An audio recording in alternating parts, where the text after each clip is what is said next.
Have you ever wondered how the beat making process looks inside the producer's head? This video is going to break down my thoughts and processes when making a beat so that you can forge your own path when making yours.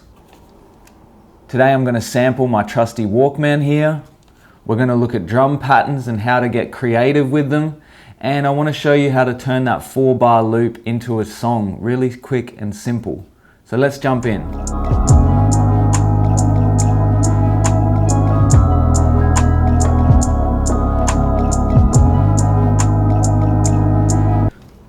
So when I'm looking to sample something, I usually run through my library of stuff that I've got, usually like my ambient stuff I've made and recorded to tape, and I use that to really beef up that 5 kilohertz to 20 kilohertz range that's really missing with other instruments. I use my tape player to add warmth and that hiss and distortion that we know so well that comes with tape. If I'm going to sample, I sort of like it to be lo-fi, I sort of like it to be crunchy, and I sort of like it to add that thing that I'm missing. So yeah, I'm going to record the samples now and chop them up. I'll head to the sampler.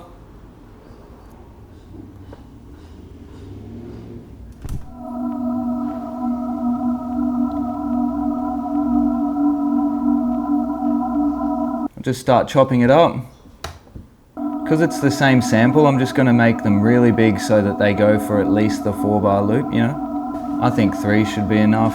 I'm going to convert them to a new drum pack. Cool. So when I'm building a drum beat, the first thing I like to think about is tempo. I'll just get that click track sorted first of all with the tempo going, just so I sort of get a feel for the changes and the tempo that we're at. So for example, I might be working on 70 BPM and doubled that is 140. So I'm going to just look at our drums now. I've already got a kit loaded up, template that I've got.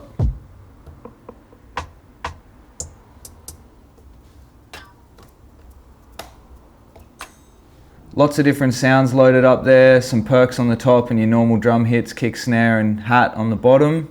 Just quickly, here's my tempo there on 140.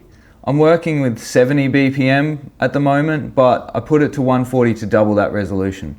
I really like putting swing on my hats. The MPC swing is just incredible for building swing in your hats.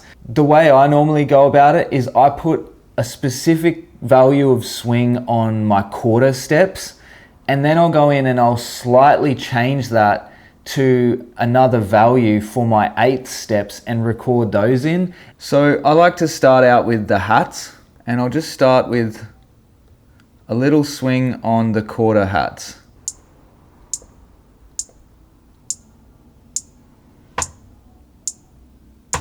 So now what I'll do is I'll just change the variation just a little bit.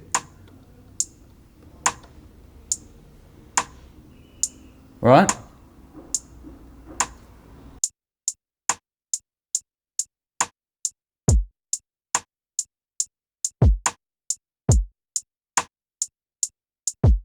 A big thing I like to do with my sequences is I like to make one really fully fleshed version of the drum beat, and then I like to take away those elements in other sequences and use them for a verse 1 or a verse 2, an intro or a bridge.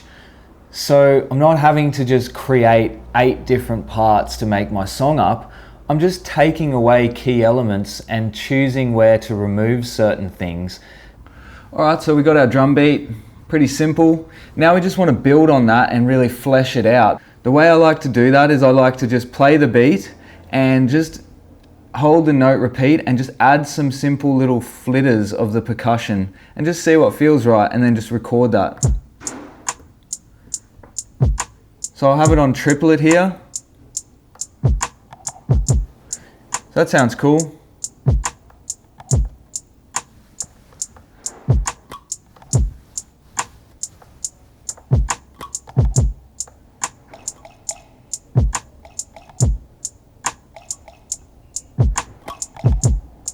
Cool. I like that. I think just adding those simple percussive things in there really helps just sort of make a fleshed out beat. We can go in and try and put like some little ghost note kicks in. Want to take off timing correct.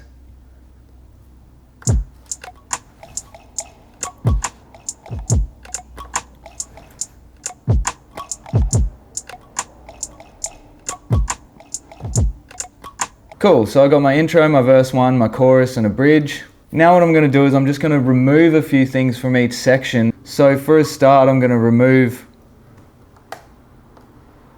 all of my perks, the kicks. What I'll do is I'll remove the ghost note. And I'll remove one of these kicks out of there as well. And for the hats, I'm just going to remove the 8th notes. Cool.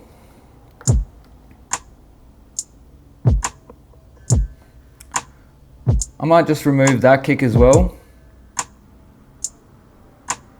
Alright, you probably want to do the same to the bridge, but with a bridge, we want to be able to sort of beef up the end of it. So maybe leave a little bit more in the portion that's closer to when you're going to drop the chorus or the verse 2 or whatever the bridge is going into. So I'll do that. I'll probably take away the majority of this percussion in the first little part.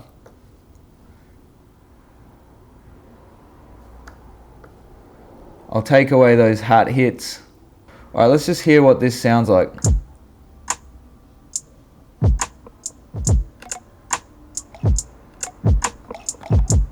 Cool.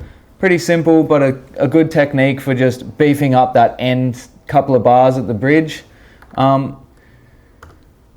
Same thing with the chorus. We've got our fully fleshed out part of the beat there. And then now for the verse, we just want to remove the percussion, I think, because the hats are still good in there. So for my melodies, sometimes I start with just a simple chord progression because I'm playing around on the digitone and just feeling some chords out. Usually after I get my drums organized, then I'll just live play in some chords, or I'll program them using the sequencer, and I'll just mess around finding a couple of different chord arrangements that I like that go together. I don't try to overcomplicate my chord arrangements.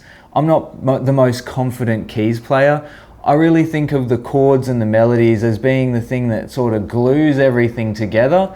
Alright, so I've gone ahead and I've added my keys tracks in, just where I can stack some keys and some bass.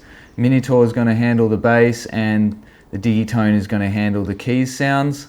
I've got a few sounds on the digitone that I think sound nice.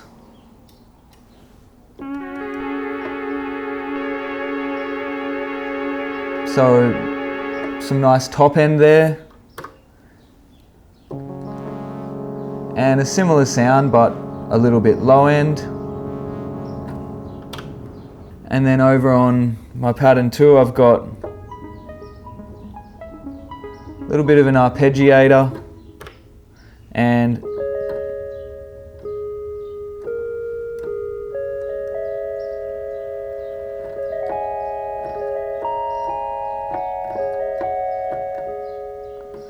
so it's pretty nice, just a few sounds that really I think go well together. The digitone is handling the bass through the MIDI track. Got a pretty nice little bass there.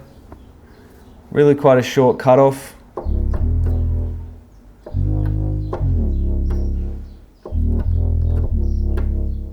So I've got some chords that I've got recorded onto patterns 1 and 2. So we'll go to our intro.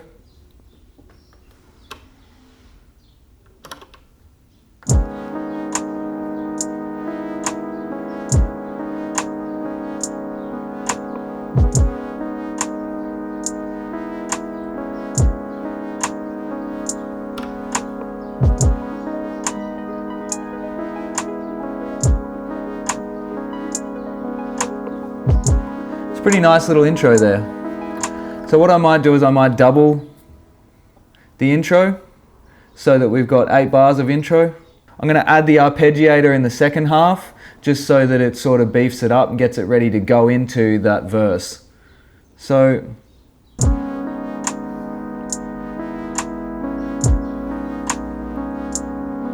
I'll bring the arpeggiator in.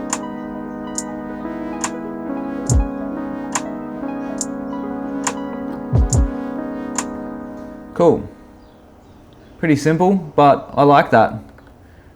Now I'm going to go over to my verse 1 and I'm going to let that record as well, and this time I'm going to record it with the arpeggiator fully in there.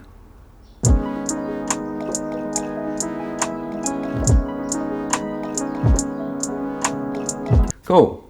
So now if I wanted to flesh that out, I could just make different 4-bar sections of the same verse and just glue them all together. I'm not going to do that right now, but you can see the potential. You just make those different 4-bar sections there, change little things, intricate little things, and then remove stuff. And not too much, but just change little things. Pattern 2.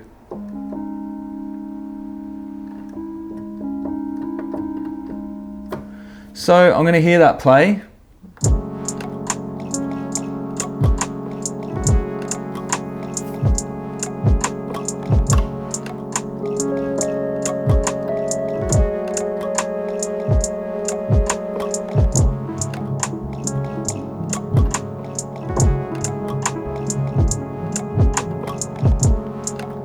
Cool, pretty cool chorus. Over to the bridge. Without the arpeggiator. I think 4 bars is good enough for a bridge there. As for bass, I usually just do the bass along with each pattern and try to really mimic the same sort of bass line runs. My particular style of making stuff is sort of less is more, and just keep the transitions and the changes really minimal and just allow the groove to sort of work itself over as the song develops.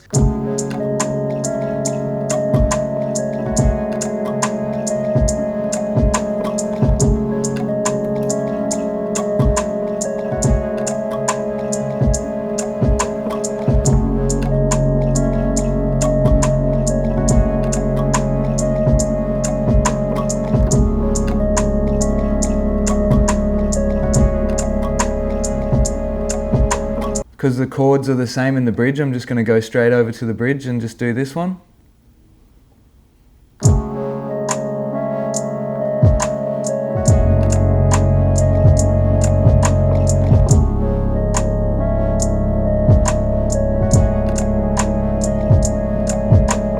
Now I'll go over to the verse.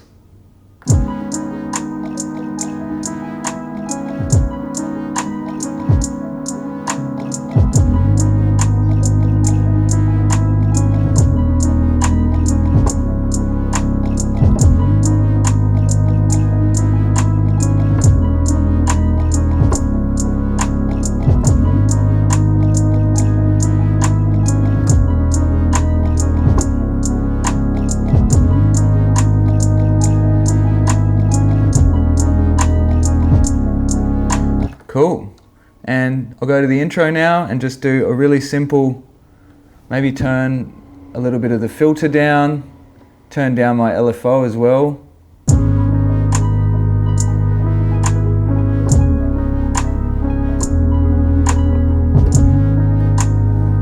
Now it's time for a jam.